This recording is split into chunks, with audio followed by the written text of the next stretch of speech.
वो मेरे जीवन में आया एक सखा के रूप में, बहुत ही जी जान से प्यारा। उसका स्नेहल साहचर्य मुझे सदैव चाहत भरा लगता था। मेरे 10 भाई थे, फिर भी कृष्ण ने एकमात्र बंधु का स्थान प्राप्त किया। उसकी वजह से ही इस याज्ञ सेनी का दाहक जीवन सुसह्य हुआ। एक स्त्री होते हुए भी स्वयं के पतियों के बारे में कृष्ण से बात करने में मुझे कभी हिचकिचाहट नहीं हुई। वो मेरा मार्गदर्शक था, हमेशा न्याय का पक्षधर था। वह समय सूचक, चाणाक्ष, अनुभवी राजनीतिज्ञ था। उसके मार्गदर्शन के अनुसार सभी पांडव अनुसरण करते थे। इतना ही नहीं, कुंती माता को भी सलाह देता था। अर्जुन जब मुझे जीत कर लाए तो उस झोपड़े में कुंती माता ने मुझे 5 पतियों को स्वीकार करने की आज्ञा की। उस समय मैं कितनी विचित्र परिस्थिति में उलझ गई थी। मन में अजीब सी उलझन हो रही थी। उसी समय कृष्ण अंदर आए। उन्हें देखते ही मन में हो रही हलचल रुक गई, तसल्ली मिली। मुझे समझाते हुए अपनी मधुर वेणुवाणी में उन्होंने कहा,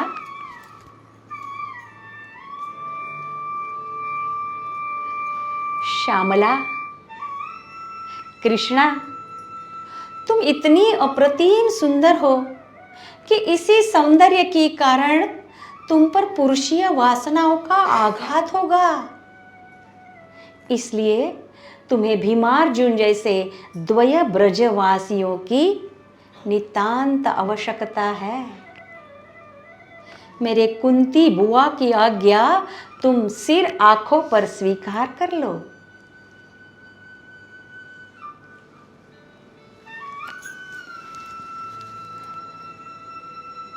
उसके उस स्वर्गिक वचनों पर निर्भर होकर मैंने 5 पांडवों को पति के रूप में स्वीकार किया। 5 महापराक्रमी पांडवों की प्रिय पत्नी, इंद्रप्रस्थ की महारानी, राजमाता कुंती देवी की प्रिय स्नुषा और कृष्ण की प्रिय सखी। नजर लगे ऐसा ही जीवन वैभव नहीं था क्या? मेरा लावण्य, 5 ही सामर्थ्यवान, बलवान, बुद्धिमान पति। शायद किसी को ईर्ष्या या मत्सर भी रहा होगा। सभी स्त्रियों के मन में ये तो होना ही चाहिए। एक बार हम जब खांडव वन में थे तब कृष्ण और उनकी पत्नी सत्यभामा हमें मिलने आए थे।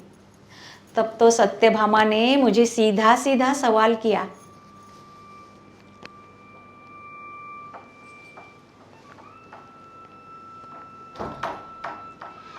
कमाल है देवी जी,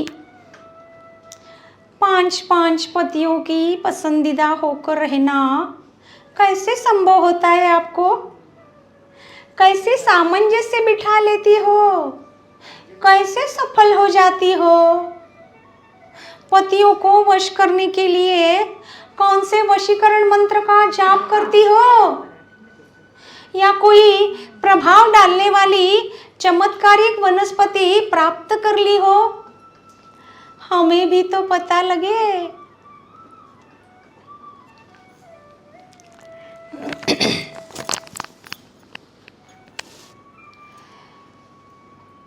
उसके उस कहने से मुझे थोड़ी ईर्ष्या, अपमान, अप्रतिष्ठा भी लगने लगी। लेकिन उसके मुख पर छाई निरागसता देखकर मैं मन ही मन संतुष्ट हुई।